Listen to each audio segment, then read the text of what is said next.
कोई कुर्बान होता है तो किसी की ईद होती है। कोई कुर्बान होता है तो किसी की ईद होती है। और तेरे बग़ैर हमने ईद गुज़ारी मुर्शिद, तेरे बग़ैर हमने ईद गुज़ारी मुर्शिद। क्या इससे बढ़कर भी कोई कुर्बानी होती है?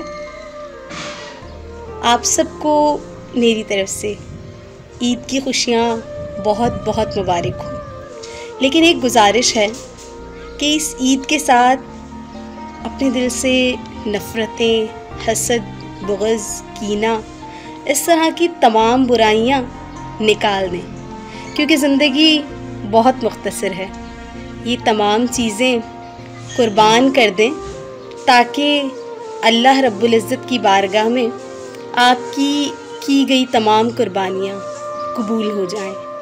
और असल कुर्बानी तो यही है ना कि हम अपनी ख्वाहिशात को कुर्बान कर दें, हम अपने सब्र को कुर्बान कर दें और हम उन तमाम बुराइयों को कुर्बान कर दें जिनसे हम अपनों से दूर हुए चले जाते हैं।